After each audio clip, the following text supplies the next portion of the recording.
Hello and welcome back to ISRM Voices, where we hear stories from the members of the Institute of Strategic Risk Management, the real people behind the profession. Today's guest is Scott Hayes, a former law enforcement officer. He spent 25 years serving. While serving, he earned his master's degree, and he also a certified protection professional specialized in transnational organized crime and border integrity. Scott, welcome to ISRM Voices. Thanks for having me on, buddy. Thank you so much. So let's start from the beginning, Scott. I want Sure. you to take me back to the old days when you made that decision to join RCMP. Well, I'll back you up a little further because it's a little hard. I didn't actually start with the RCMP. I started with St. Thomas Police. So I was in university doing my undergrad in kinesiology, which has nothing to do with policing. And I got a summer job working for Canada Customs. It's now CBSA, but back then it wasn't called that. And I liked doing the job a lot. So I wasn't going to get into med school. So I realized I need to find another path. So I was looking at physiotherapy or something like that. But I ended up liking the job to a large degree. So I started looking into policing. And what happens is that was late 90s, early 2000s. And so competition was really tight back then compared to what it is now. So I had to go through quite a few police services before I got hired. And St. Thomas Police hired me first. I started in 2000 and did that for 2.5 years. I moved to Amherstburg Police for 4 years. Amherstburg Police has now been taken over by Windsor Police in Southern Ontario, although that's ending apparently in the next 5 years as well. But I did that for 4 years. So after 6.5 years of policing, I went to the RCMP. I actually wanted to go to the OPP because I was a forensic identification officer, and there was a forensic identification office in the county where my wife was from. And I liked the county, so I wanted to move there. But they were putting a hold on hiring experienced police officers. So ironically, a guy in my police service with Amherstburg was a Mountie, came to Amherstburg and was going back to the Mounties, convinced me to apply. And I did, and it was a great move overall. I really had a lot of fun with the RCMP. Their sort of style meshed a little more with how I like to do things. And so I think as far as policing goes, I couldn't have found a better home in the RCMP. Perfect. What was the motive of joining law enforcement from the beginning? I've always been a rule follower, to be quite honest, and injustice to some degree always annoyed me. Not towards me so much, but I never really liked people doing things they weren't supposed to and getting away with it. And it didn't have to be criminal. Flouting rules you were supposed to follow. It just always kind of aggravated me. And so it seemed like a good fit for me to do. Okay. You spent nearly, I think, 20 years, 19 years with the Mounties, right? Yeah, 18 and a half, almost 20. Yeah. Yeah. So, and you worked in transnational serious organized crime. So, Sure. question for you: when you are investigating organized crime networks, what does that teach you about risk that a textbook never could? The thing that, especially in the RCMP, because the type of work I did was national and international components. So we were working across Canada on certain things because bad guys would, move things across the country. But, getting drugs and firearms and things into the country, they have to get them in and out as well. So there's things that go on in other countries, some friendly to Canada, some not so friendly. And the thing that it taught me about risk was that in a textbook, they don't really show, it's harder to see in a textbook how you have overlapping circles of risk that are all pulling against each other at one time. And if you look at just one thing, it's actually it's easy to understand what you should do.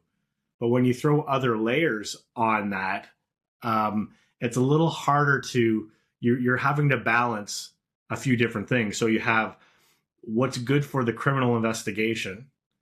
You have the health and safety of your own officers. You have because I was a sergeant and I did some acting in higher levels. So how do you also have to balance what the senior executives are looking at in your file on the investigation? And then the fourth circle you have to balance quite a lot is the international component.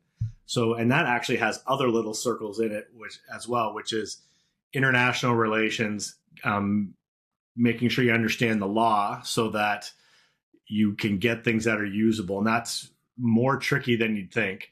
And making sure that overall there's reputational damage that you really have to be alive to that doesn't exist in a lot of other types of investigations because of the international scope. And one thing I always found it helpful to look at, and senior executives were concerned about, was it may be legal, it may get us where we want in the criminal investigation, the other agency and country is fine with it, but will this pass the Globe and Mail test if the Canadian public found out we were doing whatever it is we're doing or how we were doing it? So balancing 3 or 4 concentric risk circles at the same time was is really where I find that the difference between the textbook and the reality come into play, because those things push and pull on each other all different directions and at different times. One day it's the senior management circle that is really pulling your decision making, and then sometimes it's the other country, and then it's the safety, and it's not they're not fixed circles. They sort of move around as the investigation flows. So one week it's one circle, the next week it's another circle, and sometimes it's all 4, and you're trying to find the happy middle in there, and it gets very difficult sometimes. True. And is that why you earned a master's in criminal law? Because I find it. No, that was there's a little bit of more of a personal reason for that one.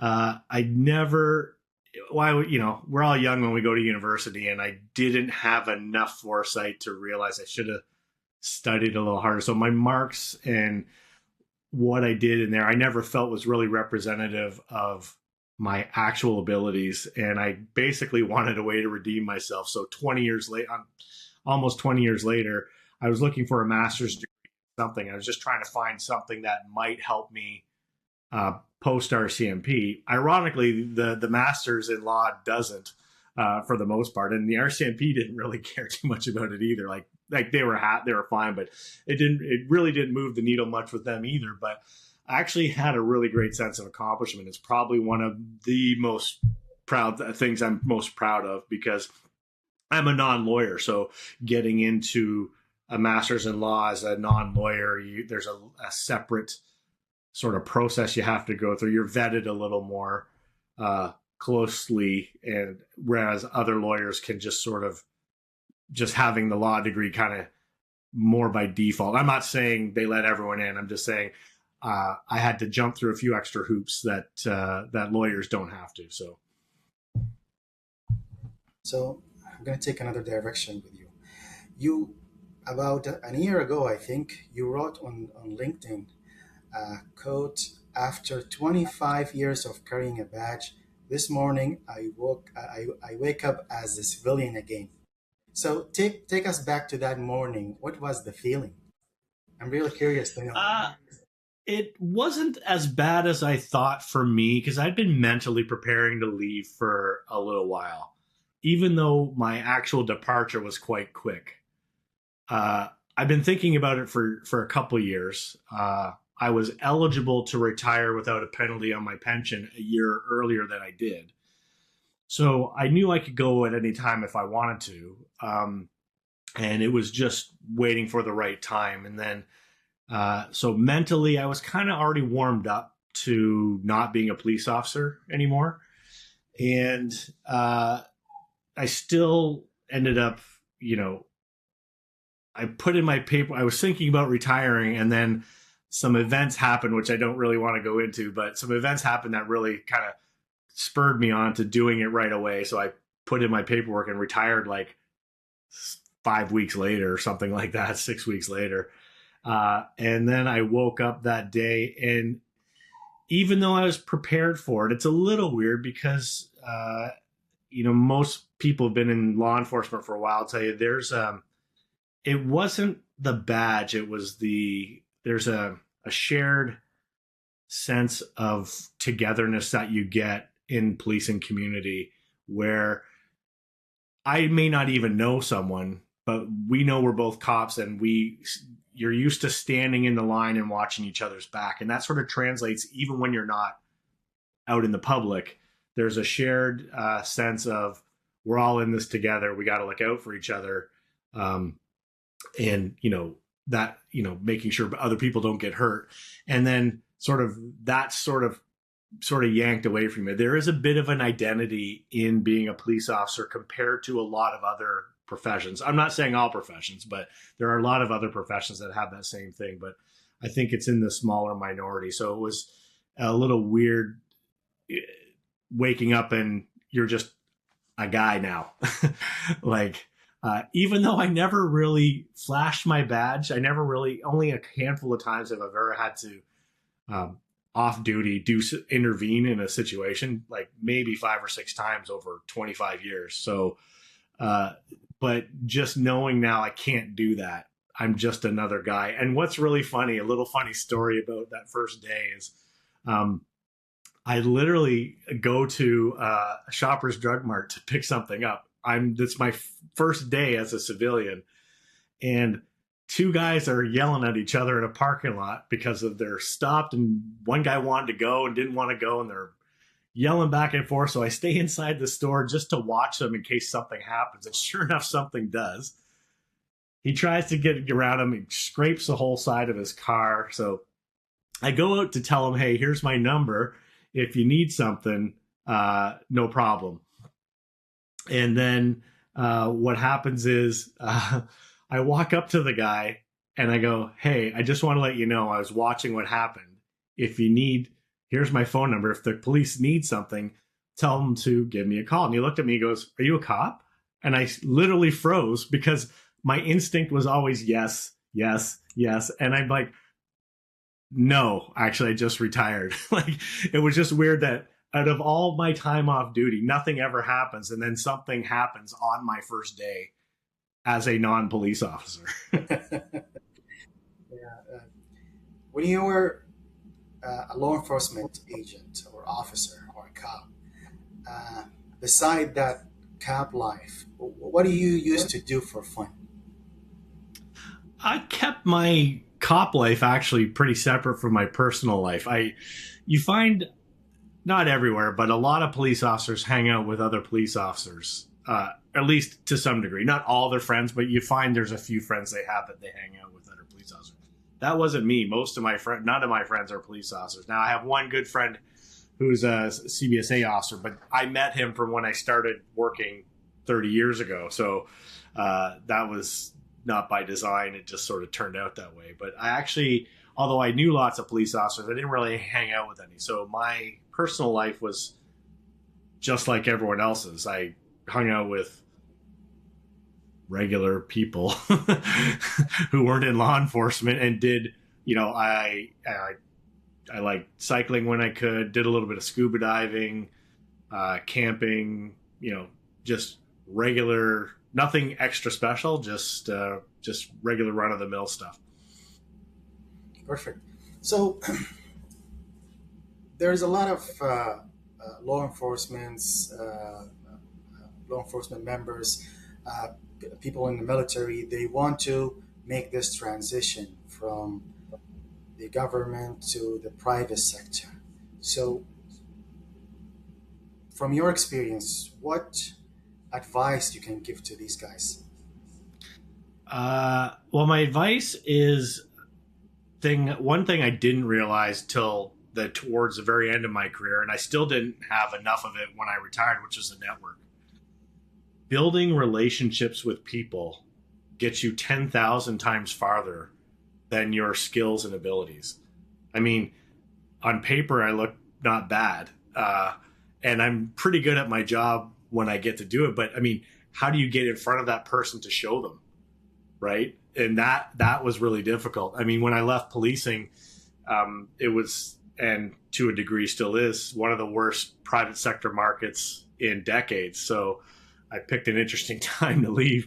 But, I wanted to do consulting, and I have a little side business I do on the side with it, but I didn't have the network my network needed to be 10 times bigger than what I had to even bring in enough business that you could do it as a job, at least to break in when, you're an unknown name. And so I ended up taking a job with OSFI because I applied for that job before I left the RCMP, not even knowing if it would ever work out. And sure enough, it did. And I actually really like it. It's a great job. It was just interesting because I had 4 months of quote unquote retirement and wanting something different for my life, or not different. I wanted to do other things and I just couldn't get traction. And I think a lot of it was network, to be quite honest. A lot of it was network because even I had a recruiter look at my resume. He goes, "You have a really good resume." He goes, it's just a really bad market, which means I'm just a name on a piece of paper like everyone else. Whereas people have networks, already had side doors into things that I just couldn't access. And so, you think you want to leave policing or the military and you're 3 to 5 years out, get on LinkedIn and build that network. And not with a goal of getting something out of them later. I'm genuine in that I actually am just interested in seeing where I can help other people or we, collaborate, or it's not to get anything. But if I had started 3 years earlier, building a network like that, I think I would have been far better off once I actually ended up leaving policing. Perfect. That's loud and clear. Yeah, and even for us civilians, networking is also something very important. Also, I'm one of the people that discovered this important thing called network late, Yeah. very late. Yeah, yeah. It's really helpful. It opens a lot of doors. It, it's a great supplement for your resume, for your experience. And I really encourage everyone to start building network. Networking is definitely worth it. So on your profile or in your bio says like you served as a board member for the Interval House of Hamilton, supporting Still there. Yeah. yes, supporting women and children who is facing violence. So tell me about that and why this interest for you. Well, it was a little something to give back, to be quite honest. Policing, they really encourage volunteer work. And to be honest, it's a little bit of procrastination on my part. I never felt like I had the time to do the volunteer work. I mean, it's on my end. I actually probably did have the time because you see people who have, 5 years on the job, 10 years on the job in policing. They're doing shift work. They've got their family and they still do volunteer work. I could just never seem to fit it in. Like I could never find where I was going to fit that in. But this was a little more ideal because it was not a weekly commitment. Everything seemed to be weekly. Like the commitment was more than I could give. Whereas this was, 1 day a week, once a month, and I'm on a subcommittee, so I do that a couple times a year. It's 3 or 4 hours, but it's only in one night. And you get to give some strategic oversight on an issue that affects a lot of people. So collaborating with a whole group of people with different ideas and different perspectives on how best to help guide the shelter has been really helpful and rewarding. So Yeah, that's a novel. good thing. So I'm going to go back to the transition. So now I think you more than a year in the private corporate world, right?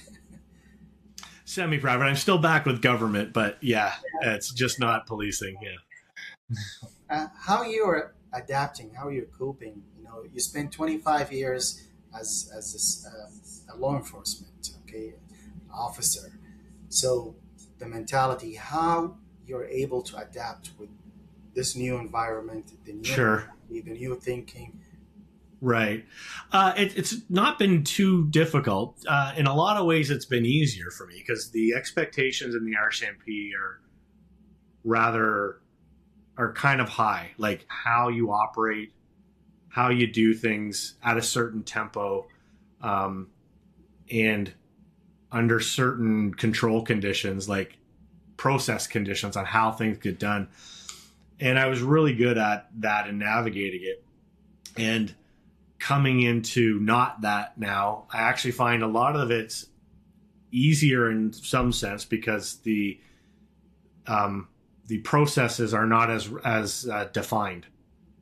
On the other hand, it can be a little frustrating when you're used to, like in the RCMP, because I was a mid to upper manager, not in the executive, but you're just used to at your rank and level saying things, people listen, and then they go do it, and they defer to you on a lot of things, out of respect and out of, when you show them that you have the knowledge, they sort of take it and go with it. And now in this side, I'm used to saying things and there's a certain response that I don't get anymore. And it's not a bad thing. It's just like you can't be as direct with people outside of policing. That you can talk to other cops more directly Mhm. about things than you can people who are not police officers. So thankfully the RCMP in Ontario, because I did more in like the FBI type investigation stuff, I'm used to dealing with other non-police officers and refining my language to be direct and precise, but still not coming across as pushy, or making sure that the correct tone comes through on writing. So that has helped me quite a bit on this side. You're used to certain performance levels. Like, I'll give you an example. If I said, hey, make sure you do X, Y, and Z, they will just do it. And now I find you say, make sure you do X, Y, and Z. You might get X, you might get Y, you might get Z. Not always all three, but they don't feed back to you that they've done it. It just find out it's gone away, and you want to look at something before it left. And it's just refining that communication loop so that they understand the expectations. So I want you to take the 25 years of experience as a law enforcement with your new experience and put them in the blender and give me the juice.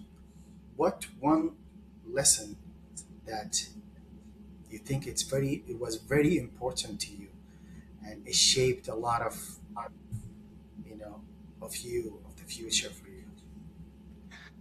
I think if I had to distill it all down into a couple little like bite-sized things, Mhm. it's really get used to looking at something from someone else's point of view, even if you don't agree with it. Understanding where the other side is coming from and what their concerns are helps you form solutions, proposals, and talking points. Because if you want something implemented or something done, and you only come at it from your point of view and not understanding the other side, you're not talking on the same wavelength. So it's not meaningful to the other side. And that has two effects. One, people on your level or outside your department, but also people inside your department, but up and down, because senior executives have different concerns than you. They're not better or worse. They're just different because they're looking at it from a different point of view. So understanding that. And I think the other big thing is I see through risk professionals that I'm a little surprised about from risk professionals, to be quite honest, is they don't understand there's gray. There's a lot of gray. And I find especially in the risk management side when I'm in business continuity type groups or seminars. I hear the same thing all the time, which is, I said we should look at what would happen if something fell off of a plane. C-suite guy said, yeah, we can't deal with that right now. And then 3 months later, it happened. And they should have listened to me. And I always find that a little interesting, because from a risk management, that they don't understand that that C-suite or whoever, director, whoever's making that decision, is balancing 5 different things: the cost versus the time versus the probability versus the severity. And you put psychological load, like how many things are they looking at the same time? And what the RCMP taught me, and has been a great lesson that I've been carried through for years now, is understanding when you're not the risk holder. Identify the risks, offer solutions, and then push it to the person, to the decision maker who's responsible for the risk. If they decide to accept it or whatever, your job's done. Don't worry about it. And it's easy to get frustrated about that stuff instead of just understanding some things just don't go your way. And I don't mean because they're bad ideas. It's just not the priority for someone else right now. Great insights, great lessons. Scott, thank you so much for your time here today. I really enjoyed talking to you. Thanks a lot, buddy. Appreciate it. Audience, thank you so much for supporting and listening to ISRM Voices. This is your host, Musaab Fagiri. Stay safe, stay ready. Thank you.